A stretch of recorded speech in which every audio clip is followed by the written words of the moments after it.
Titanic ship अपने समय का दुनिया का सबसे बड़ा जहाज था। दोस्तों, टाइटैनिक जहाज उस समय इतना बड़ा था कि उस समय की बिल्डिंग्स के हिसाब से उन बिल्डिंगों से भी काफी ज्यादा ऊंचा था। और टाइटैनिक शिप में 3 बड़े फुटबॉल के मैदान आसानी से समा सकते थे। दोस्तों, टाइटैनिक शिप का पूरा नाम रॉयल मैन शिप यानी कि RMS टाइटैनिक था। दोस्तों, टाइटैनिक शिप को इस तरह डिजाइन किया गया था कि 2224 से भी ज्यादा लोग इस बड़े जहाज में यात्रा कर सकते थे। दोस्तों, टाइटैनिक जहाज अपने आप में ही अटलांटिक ओशन में बसा एक छोटे से शहर की तरह लगता था। दोस्तों, टाइटैनिक जहाज की सबसे खास बात तो ये थी कि ये दुनिया का सबसे तेज चलने वाला जहाज था और टाइटैनिक में जो सीटी लगी हुई थी उसे 15 किलोमीटर दूर तक सुना जा सकता था। दोस्तों, टाइटैनिक को बनाने का जिम्मा व्हाइट स्टार लाइन कंपनी ने लिया था, जो कि एक ब्रिटिश शिपिंग कंपनी थी। दोस्तों, टाइटैनिक जहाज को 3000 वर्कर्स की टीम ने बनाकर तैयार किया था। दोस्तों, इतने बड़े टाइटैनिक के ढांचे को तैयार करना कोई आसान काम नहीं था। कड़ी सावधानी के बावजूद भी टाइटैनिक को बनाते समय लगभग 9 मजदूरों ने अपनी जान भी गंवा दी थी और 240 वर्कर्स गंभीर रूप से घायल भी हो चुके थे। और टाइटैनिक को बनाने में लगभग 48 करोड़ रुपए का खर्चा आ चुका था, जो कि उस समय के हिसाब से काफी ज्यादा अधिक था। दोस्तों, टाइटैनिक की लंबाई 882 फीट थी और 92 फीट ये चौड़ा था और टाइटैनिक की ऊंचाई 175 फीट थी और 46,312 टन वजनी ये विशाल जहाज था। दोस्तों, टाइटैनिक में कुल 10 मंजिला डिब्बे थे, जिसमें से 8 डिब्बे पैसेंजर्स के लिए मौजूद थे। दोस्तों, टाइटैनिक में कुल 4 चिमनियां लगाई गई थी, जिसमें काम सिर्फ 3 ही करती थी और चौथी चिमनी टाइटैनिक की सजावट और जहाज की वेंटिलेशन के लिए लगाई गई थी।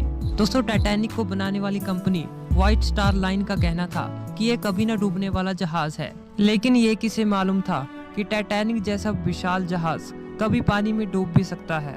टाइटैनिक दुनिया का सबसे बड़ा और मजबूत जहाज, जो कि कभी न डूबने वाला जहाज था, आखिर कैसे पानी में डूब सकता था? आखिर उस रात ऐसा क्या हुआ था जिससे कि टाइटैनिक डूब गया? जानेंगे आज के इस एपिसोड में। दोस्तों, टाइटैनिक को बनाने का काम 31 मार्च 1909 को बेलफास्ट के हरलैंड एंड वोल्फ शिपयार्ड में शुरू हो चुका था। दोस्तों, टाइटैनिक के साथ 2 और जहाजों का भी निर्माण किया जा रहा था, जिसमें से एक RMS ओलंपिक था। दोस्तों, टाइटैनिक और ओलंपिक जहाज दिखने में बिल्कुल एक जैसे ही थे। हालांकि ओलंपिक शिप का निर्माण टाइटैनिक से भी पहले 16 दिसंबर 1908 को शुरू हुआ था। दोस्तों, टाइटैनिक को बनने में कुल 3 साल का समय लग गया था और टाइटैनिक को बनाने में उस समय की सबसे एडवांस टेक्नोलॉजी का भी इस्तेमाल किया गया था। और 1 अप्रैल 1912 को टाइटैनिक शिप को समुद्र में पहले एक्सपेरिमेंट के लिए छोड़ दिया गया। टाइटैनिक ने अपने पहले एक्सपेरिमेंट में बेलफास्ट से आयरिश रिवर तक समुद्र में 150 किलोमीटर के दायरे में सफर किया और उस समय टाइटैनिक में कंपनी के कई बड़े इंस्पेक्टर भी मौजूद थे। और उसके बाद उसी दिन शाम 7 बजे टाइटैनिक बेलफास्ट वापिस लौट आया और एक्सपेरिमेंट के सक्सेस हो जाने के बाद 2 अप्रैल 1912 को टाइटैनिक को यात्रा के लिए ऑफिशियली लॉन्च कर दिया गया। और इसी के साथ ही टाइटैनिक ने इतिहास के पन्नों में अपना नाम दर्ज कर दिया था।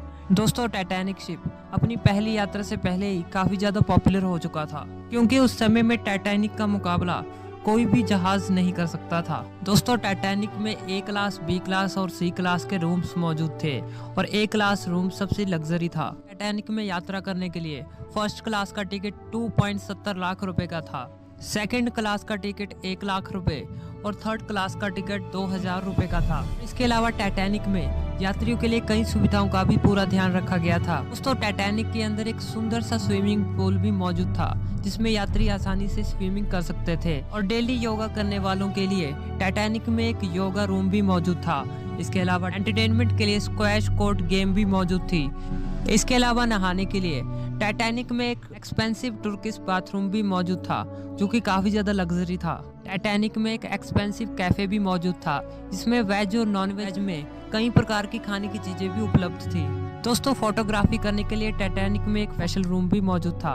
और इतना ही नहीं, टाइटैनिक में फर्स्ट क्लास और सेकंड क्लास के लिए 2 अलग अलग लाइब्रेरीज भी मौजूद थी। इसके अलावा टाइटैनिक में फर्स्ट क्लास और सेकंड क्लास के यात्रियों के लिए 4 लिफ्टें भी लगाई गई थी। और इतना ही नहीं, थर्ड क्लास के यात्रियों के लिए भी टाइटैनिक में अच्छे खाने की व्यवस्था की गई थी।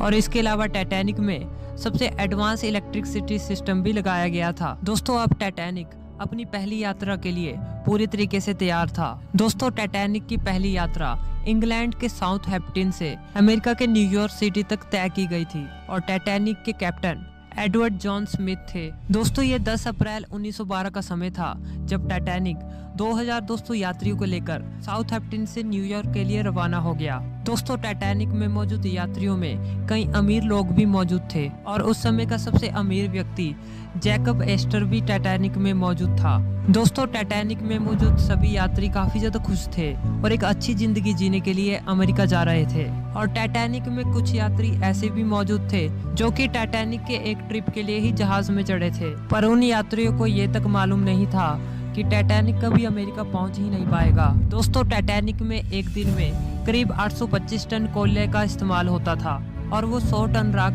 हर रोज निकालता था। और टाइटैनिक में हर रोज 14,000 गैलन पीने का पानी का इस्तेमाल होता था। जहाज में 40,000 अंडे रोज खर्च हो जाते थे और 1500 गैलन दूध लग जाता था। जहाज में 20,000 बियर और 1500 वाइन बॉटल ऑन बोर्ड थी। इसके अलावा टाइटैनिक जहाज में 8,000 सिगार भी इस्तेमाल होते थे। दोस्तों, टाइटैनिक साउथहैम्पटन से काफी आगे निकल चुका था। समुद्र में चारों तरफ तेज हवाएं भी चल रही थी, जिसके कारण मौसम में हल्की ठंडी भी थी। इसी समय टाइटैनिक के प्रथम ऑफिसर ने टाइटैनिक की स्पीड को बढ़ाने का आदेश दे दिया ताकि टाइटैनिक टाइम से पहले ही अमेरिका पहुंचकर यात्रियों और मीडिया को हैरान कर दे। टाइटैनिक शाम की रोशनी में आगे बढ़ रहा था, वहीं नीचे पानी में बहुत सारी डॉल्फिन्स करतब कर रही थी। टाइटैनिक को सफर में निकले हुए लगभग 3 दिन हो चुके थे और टाइटैनिक में एक दुर्घटना भी घट चुकी थी। दरअसल टाइटैनिक के एक निचले हिस्से के भाग में पिछले 3 दिनों से आग लगी हुई थी, जो कि टाइटैनिक में मौजूद यात्रियों के लिए खतरा भी बन सकती थी। और टाइटैनिक में यह आग उस समय लगी थी जिस समय टाइटैनिक अपनी पहली यात्रा के लिए साउथहैम्पटन से निकलने वाला था और इसका पता कैप्टन समेत सभी अधिकारियों को भी था।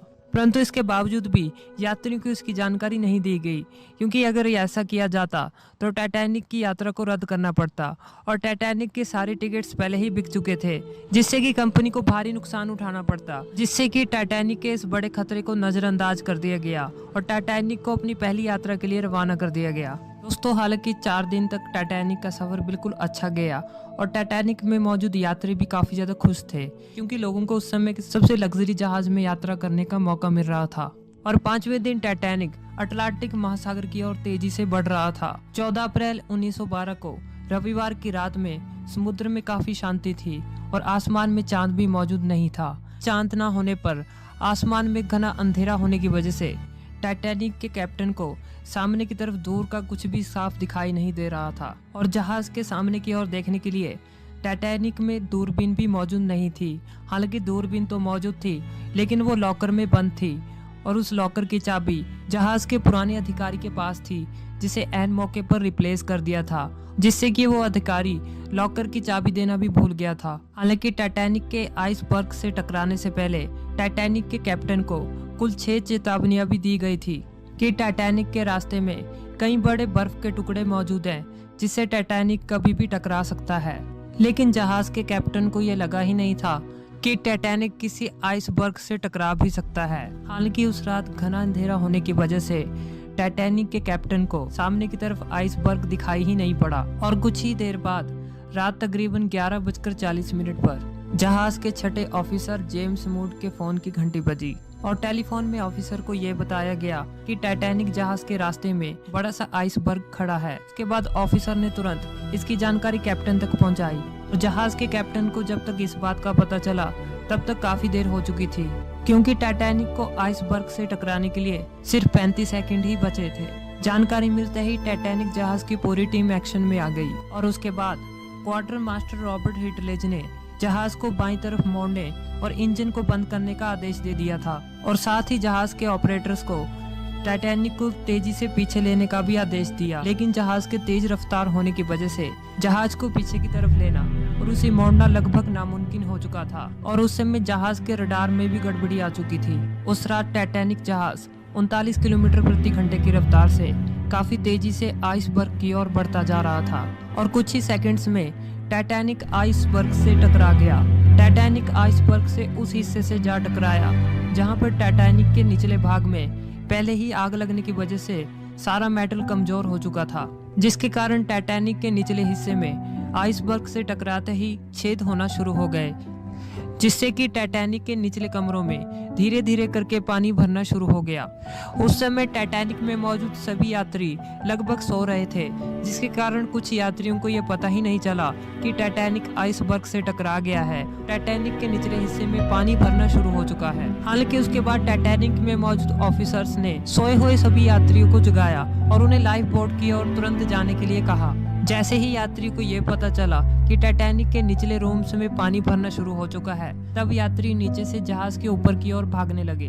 दोस्तों, वैसे तो हर एक जहाज में यात्रियों की सुरक्षा के लिए 40 लाइफ बोट का होना जरूरी होता है, लेकिन हैरानी की बात तो ये थी कि टाइटैनिक जहाज में सिर्फ 20 ही लाइफ बोट मौजूद थी, क्योंकि टाइटैनिक को कभी न डूबने वाला जहाज माना गया था। टाइटैनिक में मौजूद सभी ऑफिसर्स तुरंत यात्रियों को लाइफ बोट से बचाने के लिए जुट चुके थे। दोस्तों, जहाज के प्रोटोकॉल के अनुसार महिला और बच्चों को लाइफ बोट में पहले पहुंचाया जा रहा था, और यही एक कारण था कि उस समय सबसे ज्यादा मरने वालों की संख्या पुरुषों की थी। दोस्तों, वैसे तो हर एक लाइफ बोट में 67 सीटें मौजूद थी, परंतु पहली लाइफ बोट में सिर्फ 24 लोगों को ही बचाया जा सका, क्योंकि बाकी लोगों को ये लगा ही नहीं था कि टाइटैनिक जहाज डूबने वाला है। दोस्तों, उस समय 16 लाइफ बोट्स का इस्तेमाल करने में कुल 80 मिनट का समय लग गया था। दोस्तों, टाइटैनिक जहाज में म्यूजिकल बैंड वाले भी मौजूद थे और वो टाइटैनिक के डूबने तक लगातार म्यूजिक बजाते रहे, ताकि डूबते हुए टाइटैनिक में मौजूद सभी लोगों को हौसला मिल सके। लेकिन दुख की बात तो ये है कि टाइटैनिक में मौजूद किसी भी म्यूजिक बजाने वाले को बचाया नहीं जा सका, और टाइटैनिक के साथ उनके भी पानी में डूबकर मौत हो गई। दोस्तों, टाइटैनिक द्वारा कई रॉकेट्स को भी आसमान में छोड़ा जा रहा था, ताकि इस मैसेज को देखकर कोई दूसरा जहाज हेल्प के लिए आ जाए, लेकिन कोई भी दूसरा जहाज हेल्प के लिए वहां पर नहीं पहुंच पाया, और देखते ही देखते टाइटैनिक शिप अटलांटिक ओशन में डूबने लगा।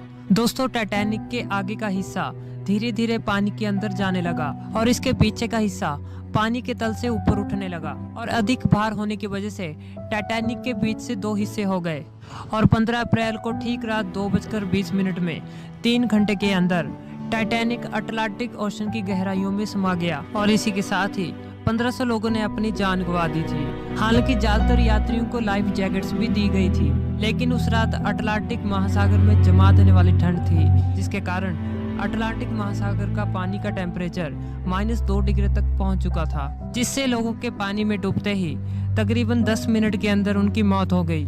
और इस भयानक हादसे में सिर्फ 709 लोगों की ही जान बचाई जा सकी, क्योंकि टाइटैनिक में सिर्फ 20 ही लाइफ बोट्स मौजूद थी, जबकि टाइटैनिक 64 लाइफ बोट्स ले जाने के लिए बना था। हालांकि टाइटैनिक के दुर्घटना के बाद कार्पथिया जहाज सुबह 4 बजे यात्रियों की सहायता के लिए तो पहुंच गया, लेकिन उस समय काफी देर हो चुकी थी, और 18 अप्रैल 1912 को कार्पिया जहाज कुछ जिंदा बचे यात्रियों के साथ न्यूयॉर्क पहुंच गया। यदि उस समय टाइटैनिक में दूरबीन मौजूद होती तो शायद टाइटैनिक आइसबर्ग से ना टकराता और 1500 लोगों को अपनी जान ना गंवानी पड़ती। हालांकि ज्यादा से ज्यादा लोगों की जान बचाई जा सकती थी, जिससे कि लापरवाही के चलते कुछ ऐसी छोटी छोटी गलतियां की गई थी, जिन्होंने अंत में जाकर भयानक दुर्घटना का रूप ले लिया। हालांकि दुर्घटना में जान गंवा बैठे लोगों में से सिर्फ 306 लोगों की ही लाशें मिल पाई।